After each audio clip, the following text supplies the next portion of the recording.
10 laws that separate the dominated from the untouchable. You've never been taught them.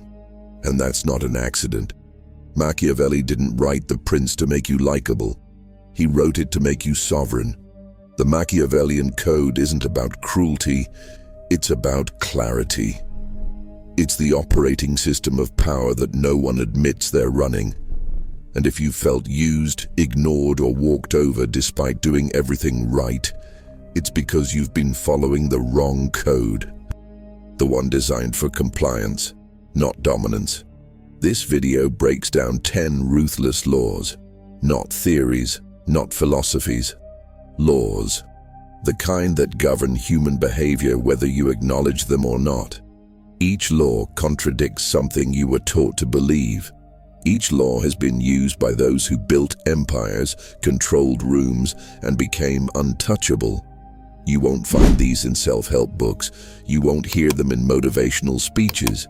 Because these laws don't make you feel good. They make you effective.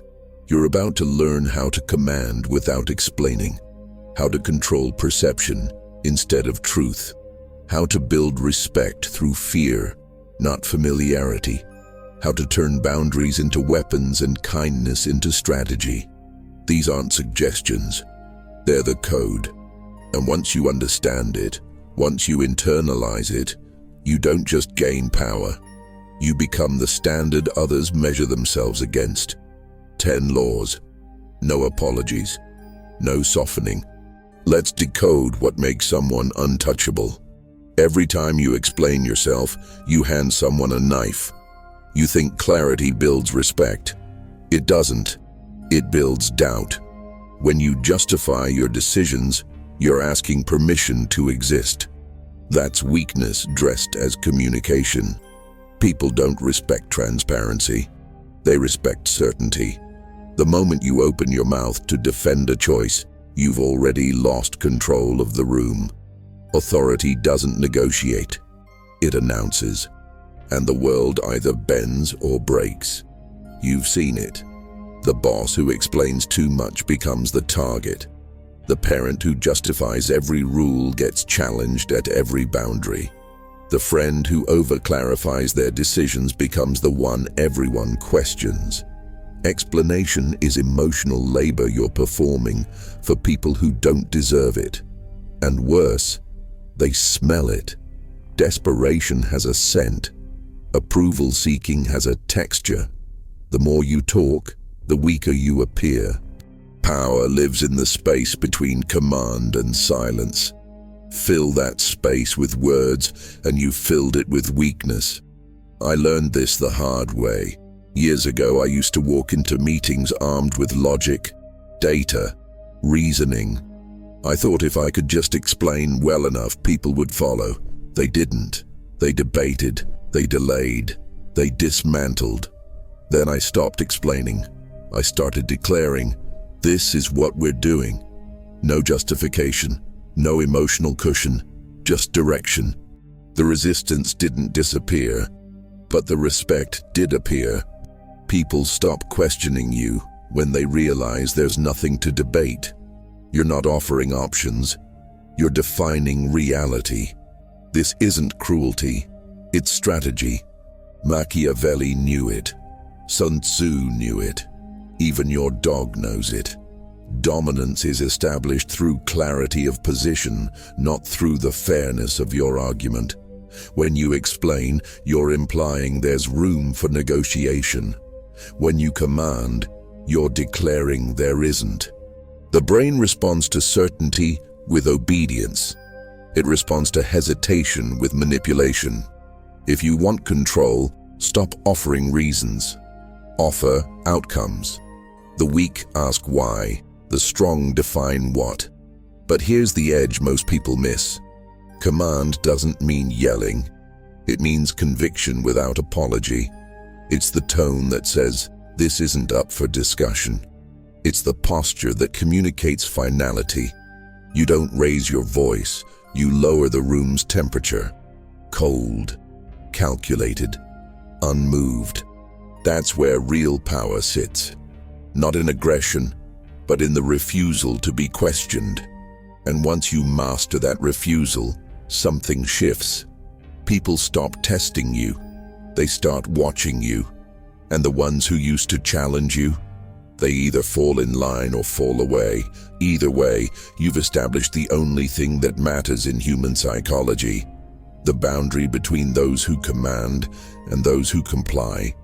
You think honesty protects you. It doesn't.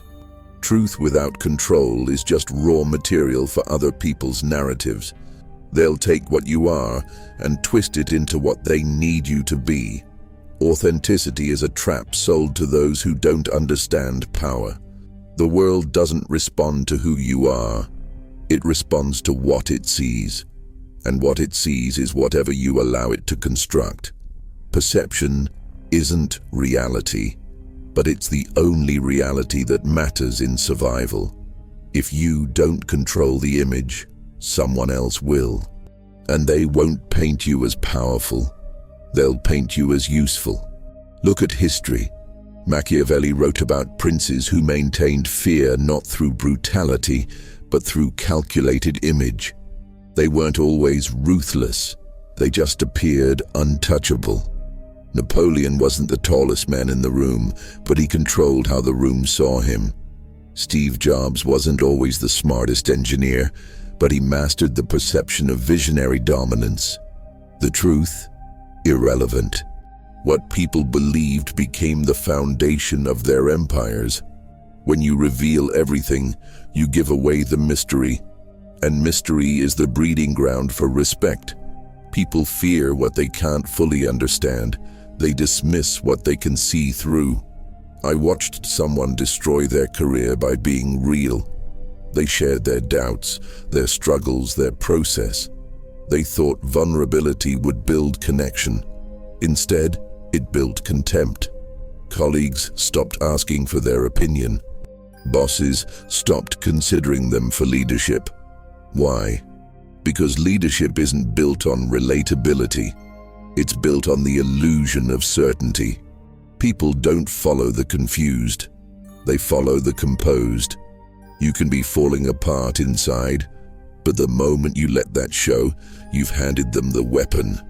Emotion is information, and information is power when it's yours, weakness when it's theirs.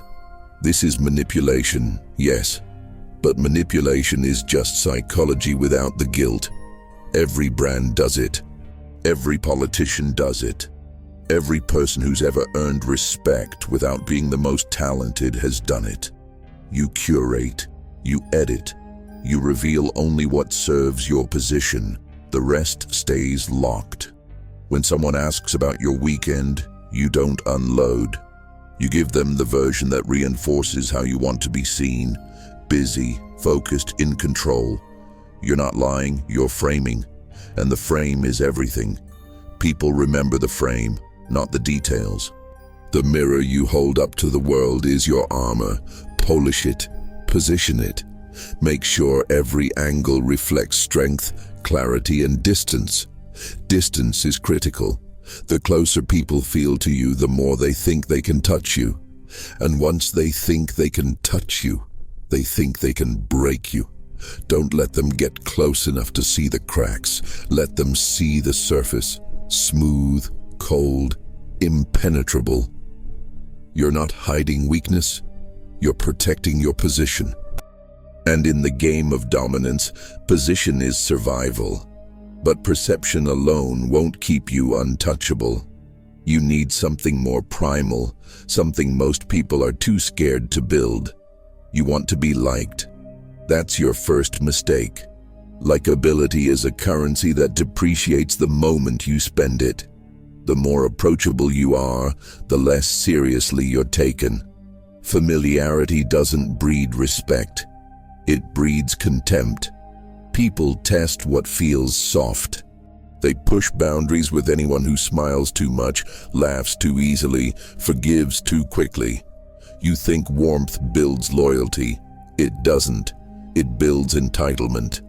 The second someone feels comfortable around you, they stop seeing you as powerful. They see you as accessible. And accessible means disposable. Fear, on the other hand, creates distance, and distance creates hierarchy. This isn't about being cruel. It's about being calibrated. You don't need to terrorize people. You need them to understand there's a line they don't cross, a consequence they don't want to face. That hesitation, that split second where they reconsider pushing you, that's respect. Not the kind that comes from admiration, but the kind that comes from survival instinct. The brain is wired to avoid pain more than it seeks pleasure. When people associate boundary violation with discomfort, they stop violating. It's not personal, it's biology. I've seen managers who tried to be everyone's friend, open door policy, always available, always understanding.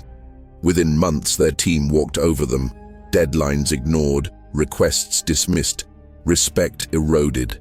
Then I've seen leaders who kept distance, cold, measured, unapproachable unless necessary.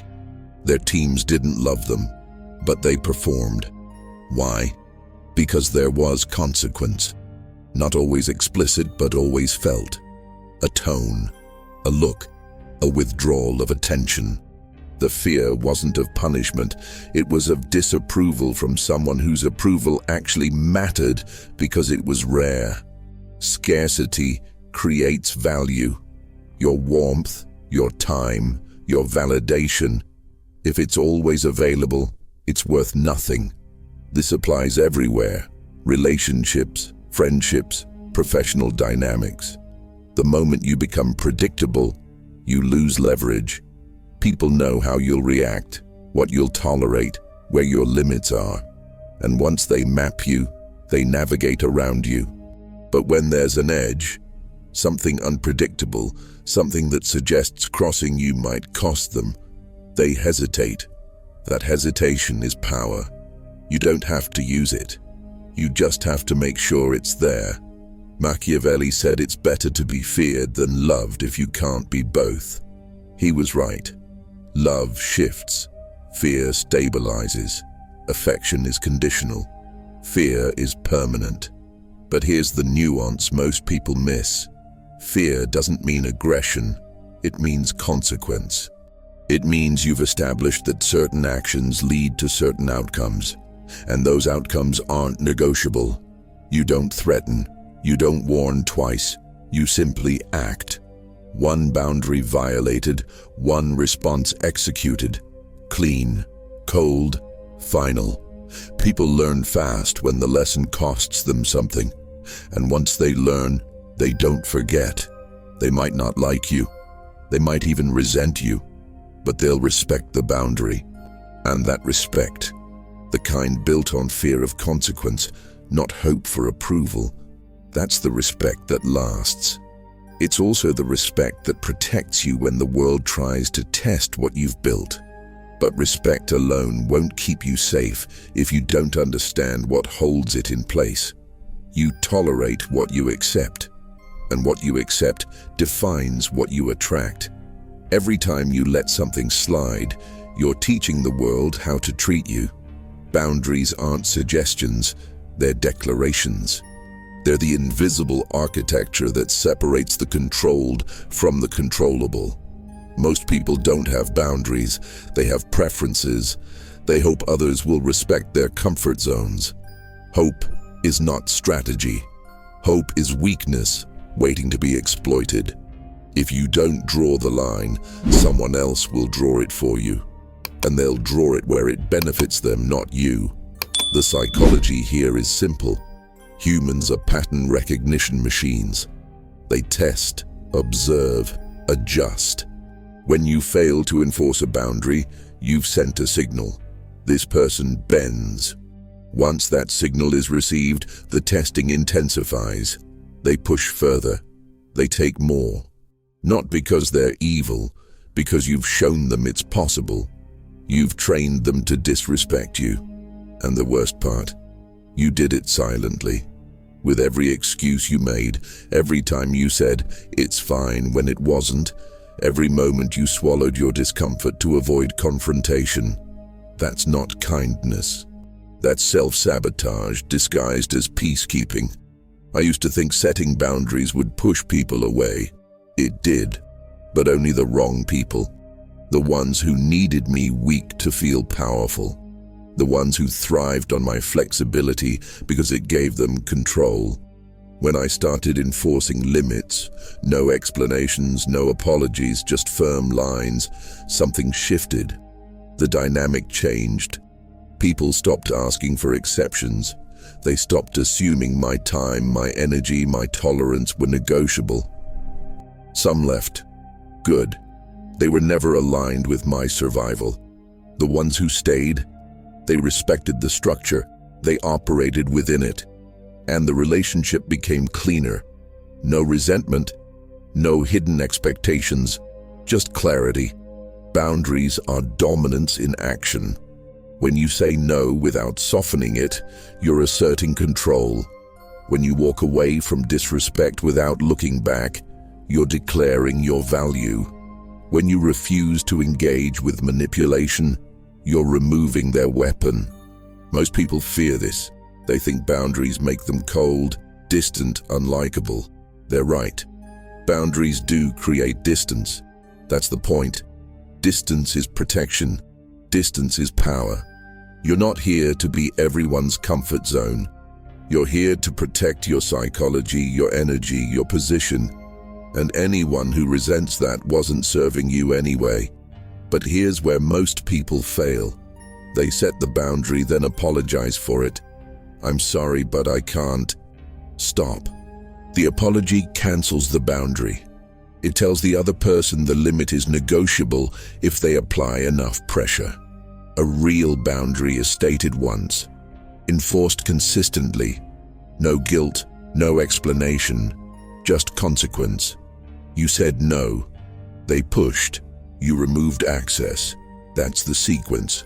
Clean, surgical, effective. The language of power isn't loud, it's final. And once people learn that your boundaries aren't requests, they're laws, they stop testing them.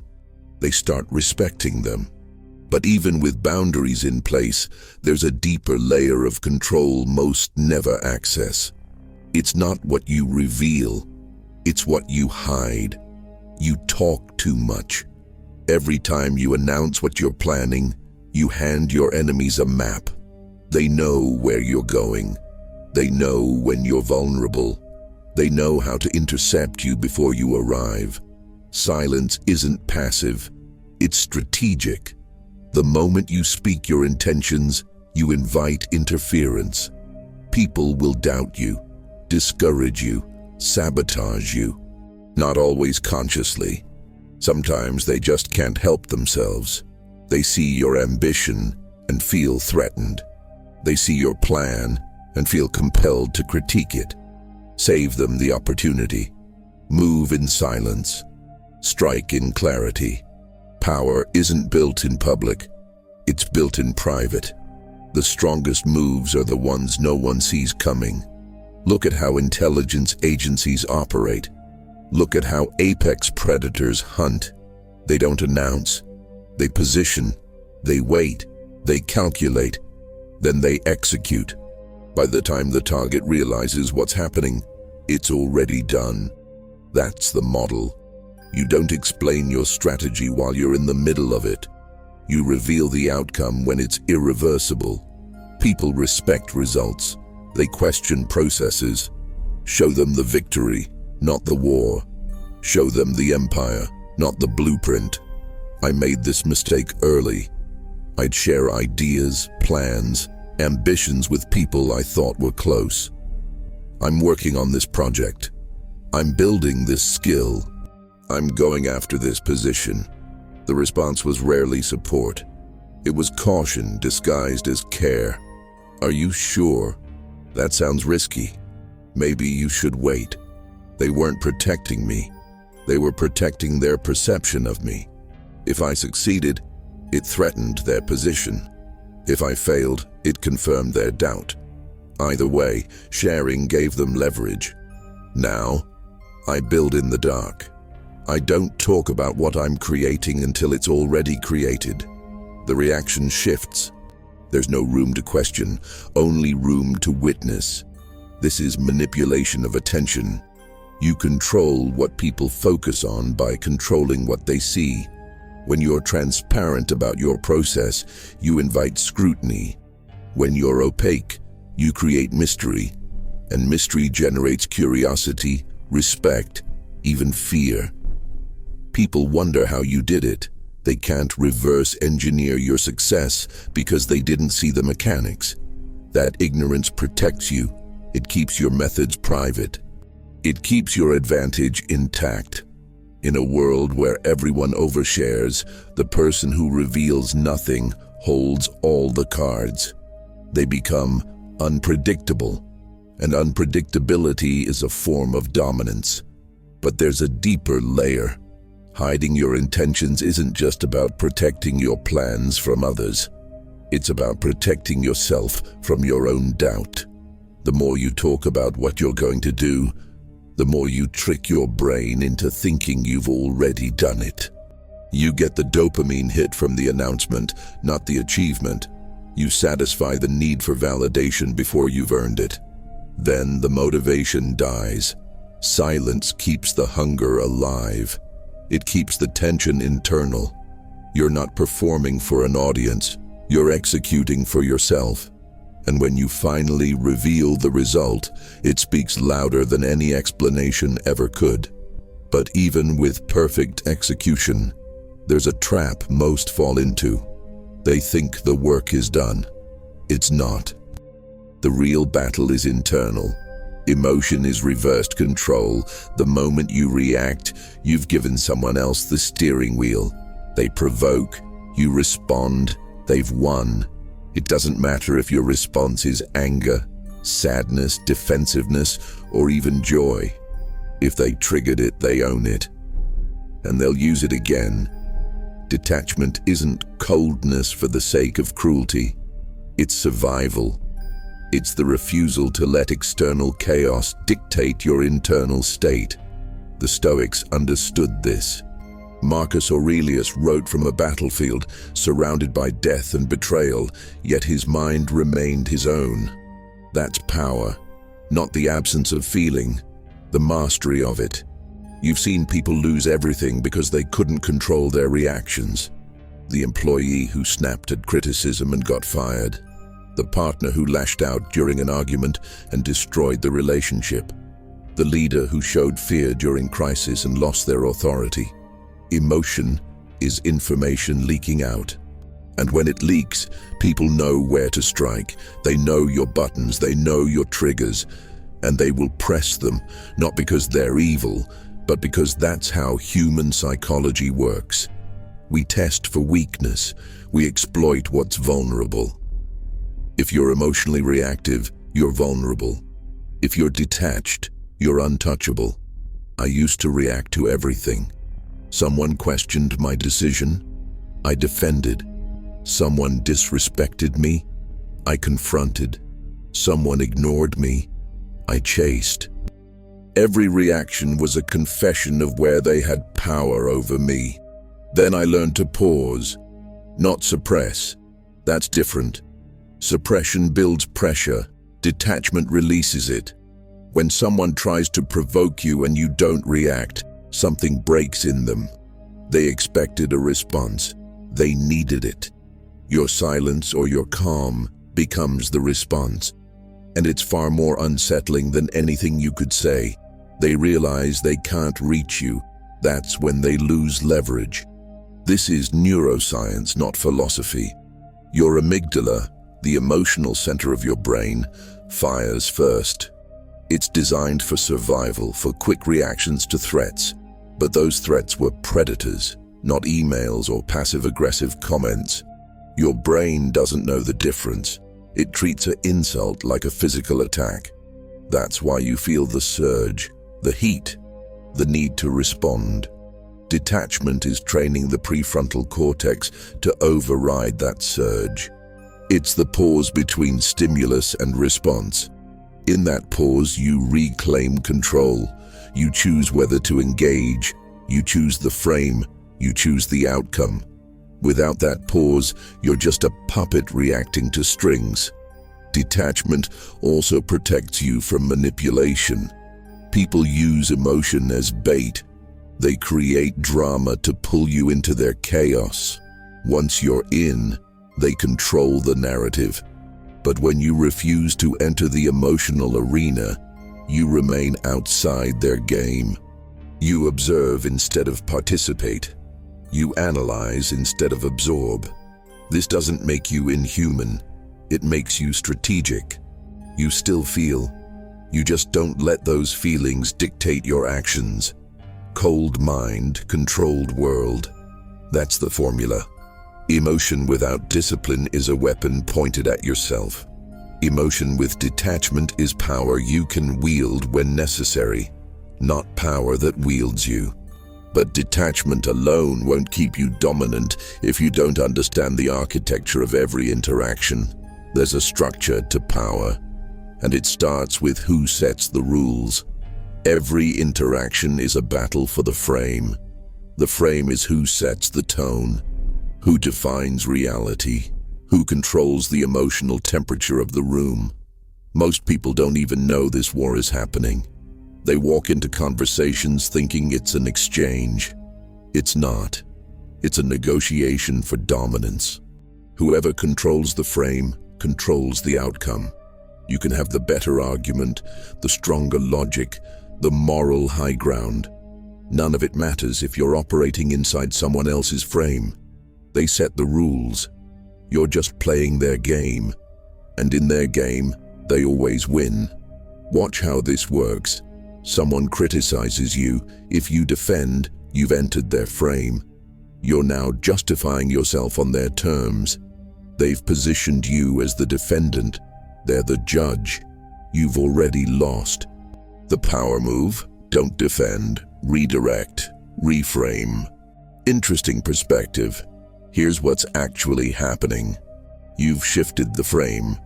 Now they're reacting to you. Or better, don't engage at all. Silence holds frame better than words. When you refuse to participate in someone's emotional game, you've declared their frame irrelevant. That's dominance. Not loud, not aggressive, just immovable. I've watched people with objectively weaker positions dominate conversations because they held frame. They didn't have facts. They had certainty. They didn't have logic. They had conviction. And conviction, delivered without hesitation, overrides doubt every time. The person who remains calm while others panic holds frame. The person who asks questions while others explain holds frame. The person who waits while others rush holds frame. It's not about being right. It's about being unshakable. People follow the unshakable. They question the uncertain. Frame is psychological positioning, and whoever positions highest controls the interaction.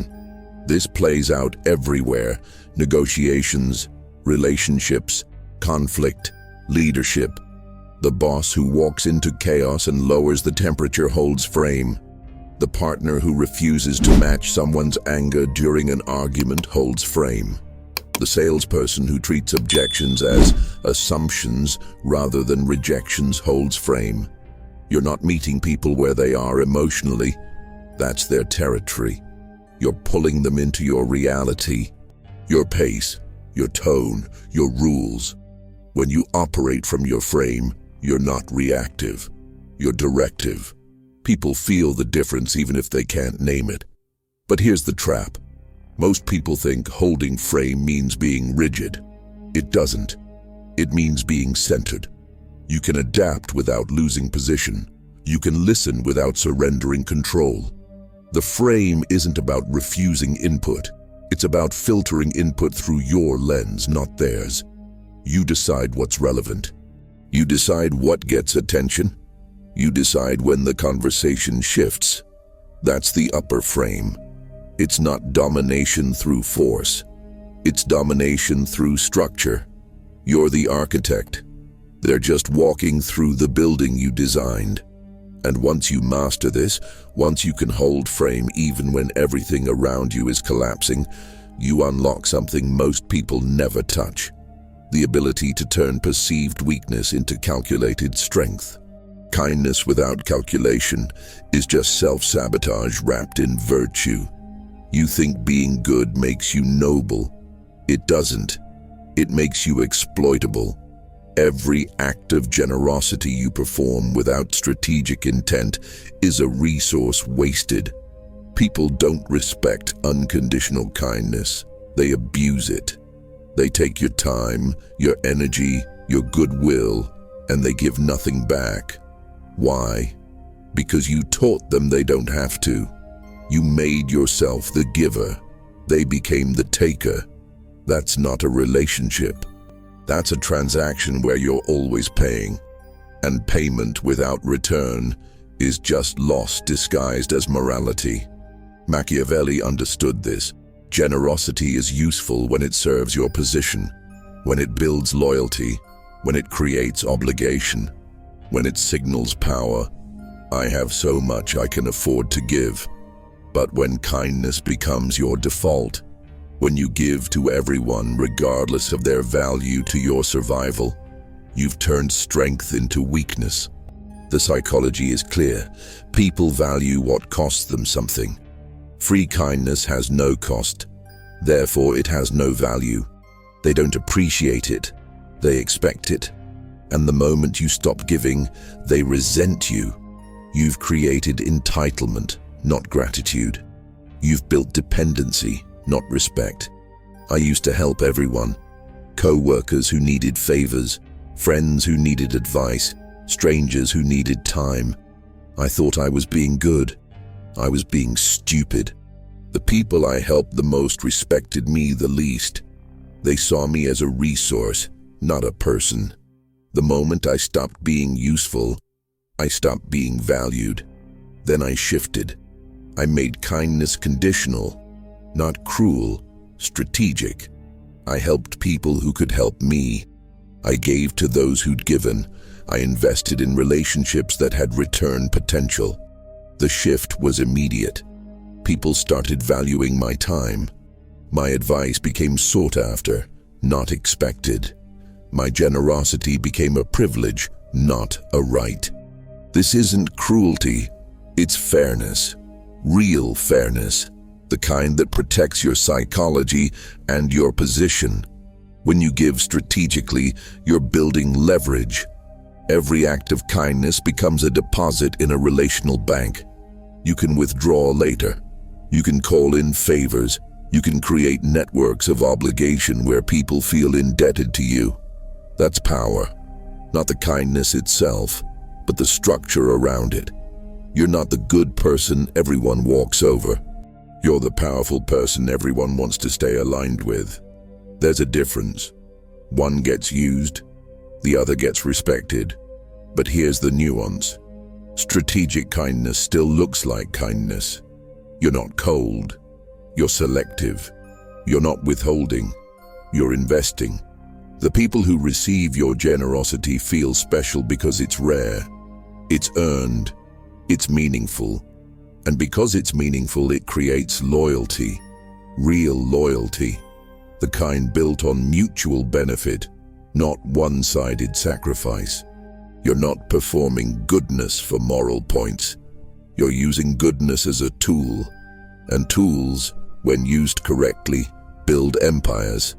But even with strategic relationships and calculated generosity, there's a deeper trap waiting. Most people still think they need to compete. They don't. Competition is already admission of inferiority.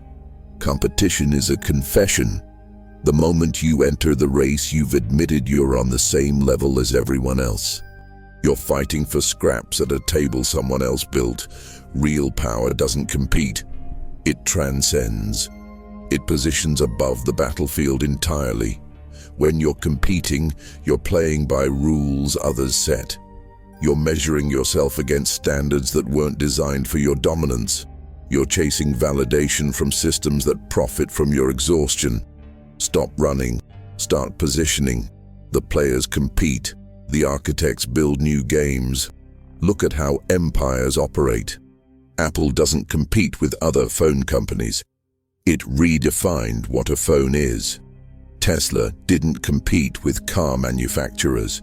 It repositioned around vision and technology. Bezos didn't compete with bookstores. He eliminated the need for them. These weren't competitions, they were repositionings. They didn't ask how do we beat them. They asked how do we make them irrelevant. That's the mindset. You don't outperform, you outposition. You don't prove you're better. You become the standard others measure themselves against. Competition is lateral, positioning is vertical. I spent years trying to prove I was the best in the room. Better proposals, longer hours, sharper execution. I won some, lost some, but even winning felt hollow because I was still operating inside someone else's framework. Then I stopped competing. I started creating frameworks. Instead of being the best employee, I became the consultant they couldn't function without. Instead of being the smartest in meetings, I became the one whose opinion shaped the meeting's outcome. I wasn't better than them. I was operating on a different axis entirely. They were competing horizontally. I'd moved vertically, and vertical dominance is invisible to those stuck on the ground. The psychology here cuts deep. Competition activates scarcity thinking. There's only one winner, only so many spots, only limited resources. That mindset keeps you desperate. Desperate people make reactive decisions. They compromise, they chase, they beg for crumbs. Positioning activates abundance thinking. Not naive positivity, but strategic differentiation. You're not fighting for what exists. You're creating what doesn't. You're not trying to be chosen. You're making yourself the only option. When you position correctly, people don't compare you to others. They can't. You're in a category of one. This requires ruthlessness toward your own ego. Your ego wants to prove itself. It wants the validation of winning. It wants to be seen as superior within the existing hierarchy. That's the trap. Hierarchies are designed to keep you climbing forever. There's always another rung, another competitor, another comparison. Break the structure, stop climbing, build your own ladder. Or better, build an elevator. When you compete, you accept their rules. When you position, you write new ones. You're not in the game, you are the game. And once you've positioned above competition, once you've made yourself the frame instead of the player, there's only one prison left: the need for anyone else to confirm you're right. You're addicted to validation. Every decision you make, every word you speak, every action you take, you're scanning for approval. Did they like it? Did they respect it? Did they notice? That's not connection. That's slavery. The need for external validation is the deepest form of control someone can have over you. They don't need to threaten you. They don't need to manipulate you. They just need to withhold approval. And you'll bend. You'll compromise. You'll betray yourself just to feel seen. That's not power. That's psychological captivity. The root is survival wiring. As children, approval meant safety. Parents' approval meant food, shelter, protection. Peer approval meant belonging, which meant survival in the tribe. Your brain learned approval equals life. Rejection equals death. But you're not a child anymore, and the stakes aren't life or death. Yet your nervous system hasn't updated. It still treats a lack of likes, a missed promotion, a cold response as existential threats. So you perform. You edit yourself. You become whoever you think they want you to be. And in that performance, you lose yourself. You become a mirror reflecting everyone else's expectations. There's no you left. Just echoes. I destroyed years chasing approval. From bosses, from partners, from audiences. I measured my worth by their responses. When they approved, I felt whole. When they didn't, I felt shattered. The power was always outside me, always conditional, always out of reach. Then something broke. I stopped asking, "Will they like this?" and started asking, "Does this serve me?" The shift was seismic. Decisions became clearer. Relationships became cleaner. I lost people who only valued the version of me that pleased them. And I gained something irreplaceable: autonomy. My validation stopped being a commodity others controlled. It became something I generated internally. This is the final law because it's the foundation of all others. You can command without explaining, but if you need their approval of your command, you're still weak. You can control perception, but if you need their validation of that image, you're still trapped. You can set boundaries, hide intentions, master detachment, but if you're doing it for their respect, you've missed the point. True power is self-sustained. It doesn't require witnesses. It doesn't require confirmation. It exists because you've decided it does. When your sense of worth is internally generated, you become untouchable. Not because no one can hurt you, but because their opinion no longer has access to your core. Destroy the need. Not by pretending you don't care. That's just another performance. Destroy it by building something stronger. Self-referential validation. You become your own standard, your own judge, your own measure of success. When you act because it aligns with your internal code, not because it earns applause. When you speak your truth, not the truth they want to hear. When you decide based on your survival and your dominance, not their comfort. This doesn't make you isolated, it makes you sovereign. People will still respond to you, but their response won't define you. And that imperviousness to external judgment is what makes you truly ruthless, truly untouchable, truly free. You now hold the code, 10 laws that separate the controlled from the untouchable. Most people will hear this and do nothing. They'll nod, agree, maybe even feel inspired, then return to the same patterns that keep them weak. That's their choice. But if you're still here, if you've absorbed every law, you're different. You understand that power isn't given, it's taken through structure, through coldness, through ruthless clarity. These laws don't care about your comfort. They care about your survival, your dominance, your position in a world that rewards the calculated and punishes the hesitant. You've seen the mechanics now.